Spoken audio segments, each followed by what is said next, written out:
So Sleeping Giant is a very, very fun map for me. I really, really enjoy this map, especially when I can spawn on the A flank. Getting into this A cap is easily one of my favorite positions in the entire game. And being an Austin in a CV game, it definitely is a very powerful position to get myself into. So my goal is actually to just full send it right for A. Because I think it'll be fun. I think it'll also give my team the best opportunity to win the game. So I am just full sending it in, right? I got the perfect spawn for this push, and fortunately we forced the enemy destroyers to smoke up. So I'm actually not going to get spotted until I'm basically into the cap. This is obviously a very risky push. This is a very risky play, but it'll pay off in the long run because there's almost no way for the enemy team to get back into this cap once I'm here. There's no way for a DD to come challenge me because Austin DPM, of course, is so insane when the reload booster's up. Cruisers will also melt to the reload booster, and torpedoes, of course. We have 10 Fletcher torps, 5 on each side, right? And then battleships, of course.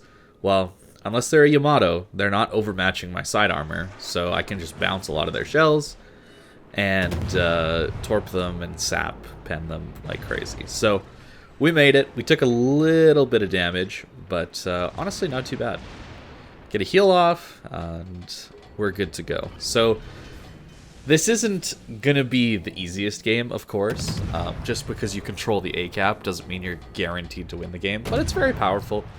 It nearly locks this side of the map down from the aircraft carrier as well. It's another reason it's so strong in a CV game, right? Austin, of course, has some of the best anti-aircraft firepower in the entire game, and so an enemy Shokaku isn't really going to be able to strike very easily over this side of the map. Sure, he can go around my AA, but you can see that that blue ring on the mini-map is my AA range. He's got a long ways to go if he wants to go around that.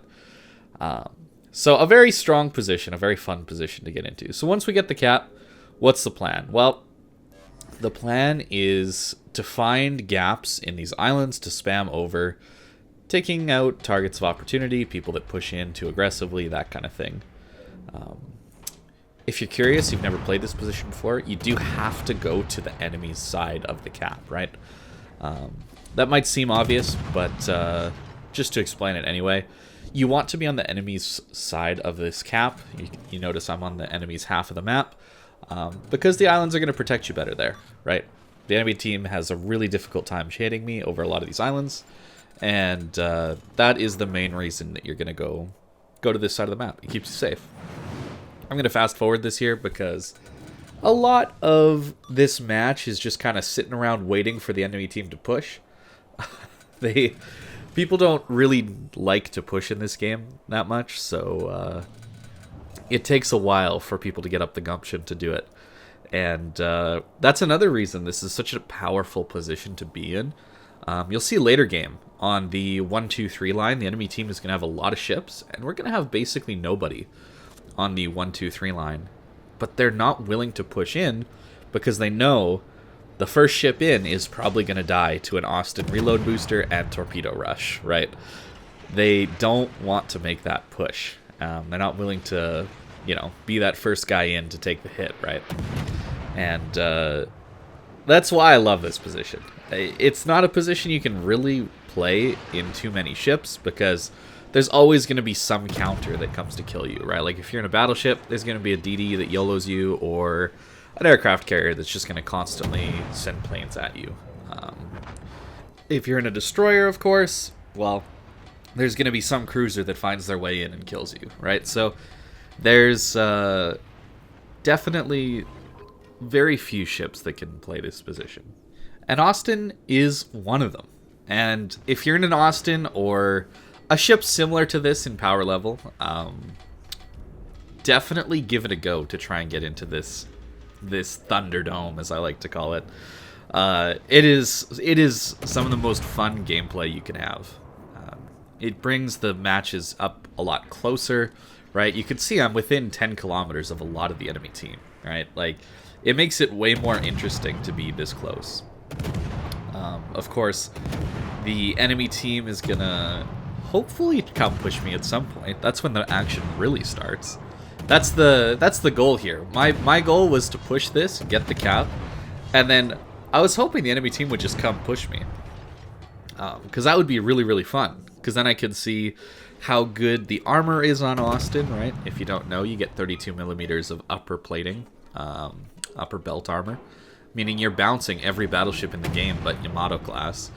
So you can torp rush any battleship, basically, and be completely fine. I'll show you that in the armor viewer after the game. I'll show you what I mean by that. But it's very, very, very strong against battleships. And from maybe a 30-degree angle, 20 to 30-degree angle, almost no battleship in the game is able to citadel you. It's kind of crazy. Austin is just that insane. But I was hoping for that, but it didn't happen. We had the Vladivostok come in, torpedoes, and some teammates helped deal with that. And we're kind of losing this game. We finally get 2 capture zones, but even though I'm basically holding down the A-cap by myself against, how many ships is that? 5? 6 if you count the guy in B that was looking to maybe come here in the NC, right? We're still losing this game, so not the best of teammates. But here we go. I'm thinking, all right, it's time. This Republic is going to come bombing around the corner. Speed boost active? No, he decides to back off. I'm waiting. Like, I'm ready. We've already done 75,000 damage. You can see the damage output isn't bad from inside this this pocket, right? This cap. But the real fun happens when people come rush you. And that's what I want. If you're interested in getting Austin, I would say it's worth the steel price. Just to talk about the ship briefly. It's definitely worth the steel price. It is a really, really fun ship. It's a hard ship to play. I wouldn't believe all of the hype that has been in this community for a while about this ship being overpowered. It is not overpowered in my mind. It's got low HP, it's very easy to kill with high explosive, and if you give broadside, you're probably going to explode.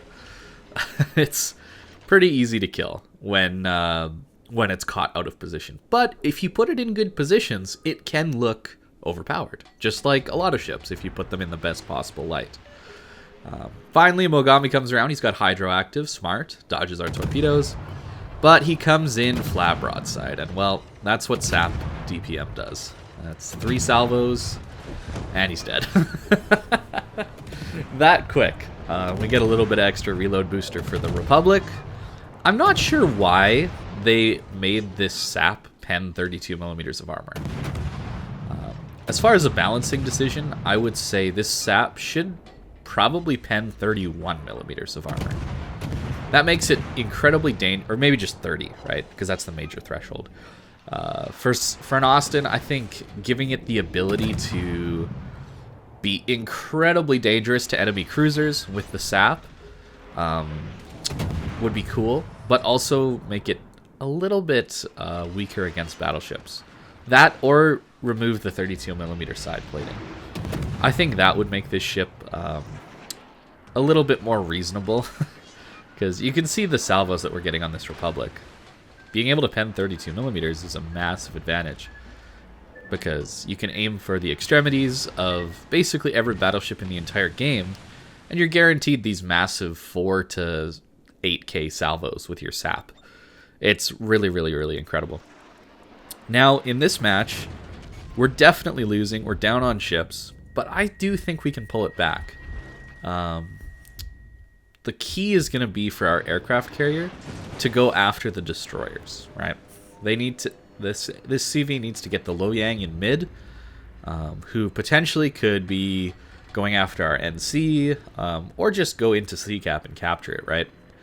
We do need to hold on to the caps as much as possible. But our aircraft carrier is going after the Republic, so I decide to pop out and finish him off as quickly as we possibly can, right? My reload boost is just coming back up, And the goal is to kill this guy, so hopefully our CV can focus on more important targets, right? The Lo Yang in this game, you'll see in the middle, he actually plays this very well. He's a bottom tier destroyer with very low DPM and not great torpedoes, but he's got a hydro, and he uses that to his advantage quite well, and plays this situation specifically right here pretty much perfectly. Now that I've killed the Republic, I am definitely gunning for him, right? Like, it's pretty obvious that I'm coming after him. We dodged the salvo from the GK, I believe that was. And we stop. Because we know the Lo Yang was there, and he probably has torpedoes. I stop, I wait for my hydro, pop my hydro, and then I start going because I don't see anything. And then he launched his torps a little bit late. So we stop again. It's fine, we dodge them. But definitely a good play there to just slow me down even a little bit, right? Every minute counts in these late game scenarios when the caps are ticking, right? So now I'm coming after him. He gets spotted, but he has hydro, right? So he's not going to back out in front of me. And he plays this to perfection, just slowly pushing around the island. And he's able to shoot me, and I'm actually not able to shoot him. That's the power of islands. I think he went a little bit too far here. I can get like a half of my salvo into him. So only 3 hits. But he's able to get some pretty good damage into me. And light a fire even. But he also plays this really well because there's a GK right there. And I can't push out. I die if I push out here. So really well done to the Lo Yang for playing this really strongly. And baiting me into coming over this way, but not actually being able to get the kill. And then, well, I try and set a trap for this Kerr first. I'm hoping, well, maybe he'll push into me, or the Lo Yang will make a mistake and turn out, so I'm trying to get an angle for that. This cap is all about angles, right? And putting yourself in favorable fights. We're already up to 140,000 damage, so it's not like we've had a bad game so far. I had a lot of fun figuring this match out. It's like a puzzle. That's what these games are from this cap. It's a puzzle of where can I be the most effective. But I actually make a big mistake here. I run away, and that pretty much guarantees the loss at this point. Running away there, I actually, looking back on it, the right play was to just full send it out. Because the Kaga goes down, and, well, the NC is about to give broadside to the Kerr first, so that's not going to go so well. So I really, to win this game, I needed to go out, somehow kill the Lo Yang, and then try and deal with a half HP Kerr first at close range. I don't think that would have worked, but I played it too safe, and we lost because of that. So, bit of a disappointing end, but I find the Thunderdome experience to be very interesting, and I had a lot of fun with it. So anytime I get the opportunity to push into the A cap on Sleeping Giant, I'm definitely going to do it.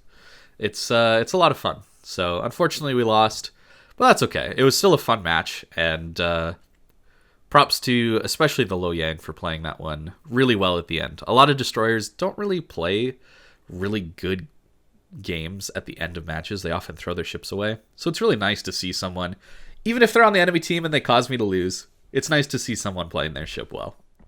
So the way the Austin I have built is like this. I'm trying to get the most out of my reload booster, as well as getting some concealment, survivability, that kind of thing. But we're running heavy HE and sap to get even more out of our sap. We're running Adrenaline Rush because it's just an amazing skill. Superintendent, we obviously want more healing, that kind of thing. And Survivability Expert, again, for more health. Consumables Expert, this gives us a longer Hydro, which is really nice. And then Consumables Specialist really allows our cooldowns to come up quicker on our reload boost specifically. That is your bread and butter with this ship. It is using that reload boost on targets of opportunity. It's kind of like a hit and run style ship, basically. And it's very good at that. Actually, let me just show you the equipment as well. I think it's basically what you've expected, right? Reload, conceal, propulsion mod, accuracy, steering gears and engine room protection, and then main armaments mod 1. Pretty standard. The goal is to get as much as we can out of this main battery reload boost. You can see the reload time is 106 seconds only, so it comes up pretty often. That's not a lot of downtime. But here's what I was talking about with the Austin. If you don't know, if you're a battleship player and you're facing the ship, this is why, at this angle, it's impossible to one-shot. Unless you're a Yamato. It has a stepped citadel, right? So you would think, well, if I just shoot here, there's a flat part of the citadel right here. If we, pull the armor away, right, I can just overmatch and get right into the citadel, and it'd be very easy. Like a Minotaur or a lot of other ships, right? Atago, Zhao, right? Like anything with a stepped citadel, Goliath, right? All these come to mind. But the problem is they added this 32 millimeter plate, so you're just gonna bounce off of this unless you're a Yamato, and that's why at a close range fight, Austin is so hard to kill. It's so hard to kill for the vast majority of battleships in the game. You do overmatch the bow, and you would think, well, there's got to be a citadel right here to overmatch the bow with, right? But you overmatch the bow, and all you get is just more armor plating. The citadel is actually like a deck or two below water in the front. So you have to overmatch the bow, but you can only do that, if the Austin angles properly, he'll be like this to you, right? So you'll bounce here, and you can overmatch this bow, but you hit this plate, so maybe you pen this plate, right? Well, the problem is, at that angle, it's just going to go out the other side of the ship without hitting this citadel. So if an Austin angles correctly, you're never going to citadel it at close range, ever, unless you're a Yamato. It's a bit of a scary thought, and I think that might be why that Republic was so cautious. He might have known about this plate, but of course, if it goes broadside, well, I mean, it's an above water citadel. Make sure you wait for it to angle slightly. Don't ever shoot at these, especially at close range when they're flat broadside, because the shell will just go straight through. Right? You want to wait for him to angle like this or like this, that kind of thing. And then your shell will likely detonate in the citadel, and you'll just kill him, because this thing's got very low health for a tier 10 ship. But Austin's fun. The Thunderdome is really fun. If you get the opportunity to go into the A-cap on Sleeping Giant, definitely give it a shot, because it's a lot of fun. Thank you guys for watching, and I hope you have a great day.